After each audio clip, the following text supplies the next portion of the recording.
현대 호러 영화의 아버지라 불리는 조지 로메로 감독의 영화 살아있는 시체들의 밤입니다. 1968년작이니 지금으로부터 52년 전 작품이죠.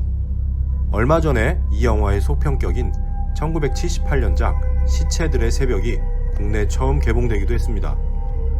이 영화 살아있는 시체들의 밤은 조지 로메로 감독의 첫 번째 연출작입니다. 그 당시로는 파격적일 정도의 잔인한 폭력성도 놀랍지만 당시 혼란스러웠던 미국 사회를 반영하는 풍자적인 시선으로 호러 장르의 새로운 장을 열었다는 평가를 받고 있습니다. 흑백 영화라서 좀 오래된 티는 나긴 하지만 지금 봐도 꽤 충격적이고 놀라운 비주얼과 스토리를 담고 있죠. 호러 장르, 특히 좀비물을 좋아하시는 분들이라면 절대 놓쳐서는 안 될 좀비 영화의 기념비적인 명작 살아있는 시체들의 밤입니다. 방사능이라 추정되지만 정확히는 밝혀지지 않은 원인으로 인해 죽은 자들의 뇌가 활성화되어 살아있는 사람들을 공격합니다. 무표정한 얼굴로 느릿느릿 다가오는 이들은 마치 유령과도 같은 비주얼이라 사람들을 공포에 떨게 하죠. 그저 남아있는 본능이라곤 식욕밖에 없는 좀비들. 단순히 공격하는 것에 그치지 않고 산자들의 몸을 뜯어먹기까지 합니다. 그 어떠한 머뭇거림도 없이 그저 먹잇감을 향해 비틀비틀 돌진하는 모습이 꽤나 우스꽝스럽기까지 합니다. 아버지 묘지를 찾았던 남매 바바라와 조지는 그곳에서 급작스런 좀비의 공격을 받습니다. 바바라는 근처 집으로 피신하지만 오빠 조지는 좀비와 싸우다가 그만 저 세상으로 가고 말았네요. 어렵사리 피신한 그 집에는 벤이라는 흑인 남자가 있었습니다. 그 역시 좀비들을 피해 이 집으로 피신한 상태였죠. 오빠를 잃은 슬픔에 제정신이 아닌 바바라.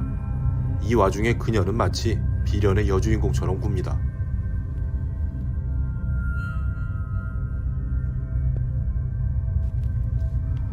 좀비들을 피해 이 집으로 오긴 했지만 왠지 곧 좀비들이 집을 뚫고 들어올 것만 같습니다. 벤은 집안의 가구들을 박살내 그 조각으로 집안 창문과 문에 대고 못질을 하며 임시 방편으로 좀비들이 들어오는 것을 막아놓습니다. 하지만 이것도 언제까지 갈 수 있을지 모르겠네요. 음식도 충분하지 않고 좀비들은 계속 집 주변을 배회하며 벤과 바바라가 나오기만을 기다리고 있으니까요. 이 와중에 바바라는 넋이 완전히 나가 있습니다. 자기 목숨도 위태위태한 판에 바바라까지 챙겨야 하니 벤은 짜증이 날 지경입니다. 좀 있다 보니 지하실에서 누군가 빼꼼 고개를 내밀며 동태를 살핍니다.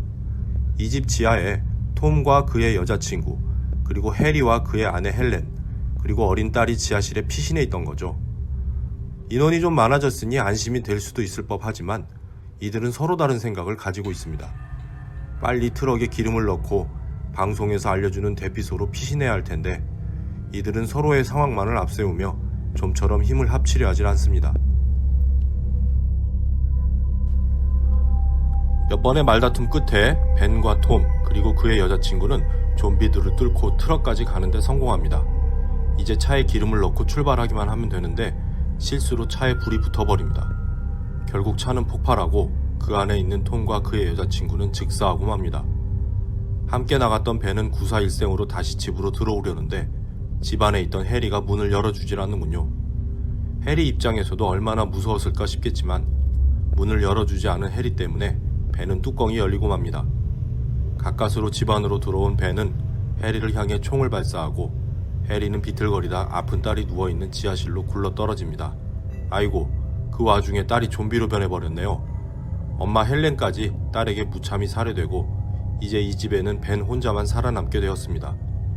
아침이 슬슬 밝아오고 밖에서는 산 사람들을 위한 구출작전이 진행되고 있습니다.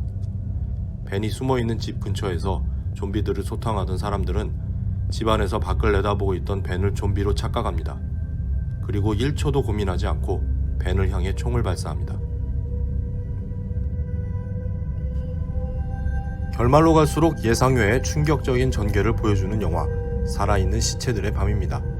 원래는 죽은 자와 산자의 대결이어야 하는데 극단적인 상황에 몰리니 산자와 산자의 대결이 되는 묘한 상황이 펼쳐지기 때문이죠.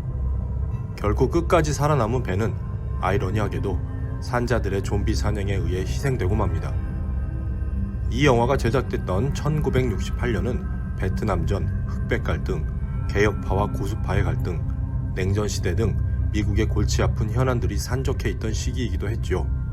영화 살아있는 시체들의 밤은 이런 상황들을 공격해오는 좀비들로 풍자의 화면에 담았고, 워낙 적절한 은유와 풍자로 인해 공포영화뿐만 아니라 영화사 자체에서도 걸작으로 회자되고 있습니다. 아무래도 제작 연도가 1968년인지라 조금은 어색하고 요즘 시대에 걸맞지 않는 표정, 몸짓, 말투는 감안하고 보시면 좋겠네요. 이 영화 이전에도 좀비를 묘사한 작품은 덜어 있긴 했습니다. 하지만 이 영화의 기록적인 히트 이후 좀비 장르는 제대로 된 영화의 독립적인 한 장르로 인정받을 수 있었죠. 조지 로메로 감독은 이 영화를 드라이브인 극장에서 상영하는 것을 목표로 상업 영화가 아닌 저예산 독립 영화로 제작하려고 했습니다. 그런데 이름만 되면 알만한 큰 영화사에서 이 영화의 판권을 사들여 러브 스토리를 추가하고 엔딩까지 바꾸려 하자 조지 로메로 감독이 이를 단호히 거절하고 자신의 의도대로 저예산 독립 영화로 제작했다고 합니다. 호러스러운 분위기는 물론 당시 시대를 적절히 풍자한 기막힌 이 스토리에 뜬금없이 러브 스토리가 들어간다면 아마 이 영화는 지금껏 걸작으로 추앙받는 일은 없지 않았을까 생각해봅니다. 당시 조지 로메로 감독의 결정은 참 현명했다고 볼 수 있겠네요. 흑백 영화지만 잔혹하고 소름 끼치는 묘사가 일품입니다. 좀비 영화를 좋아하시면서 아직까지 이 영화를 보지 못하신 분들이라면 꼭 관람해 보시길 추천드립니다. 좀비 영화의 기념비적인 걸작으로 추앙받고 있는 영화 살아있는 시체들의 밤이었습니다. 감사합니다.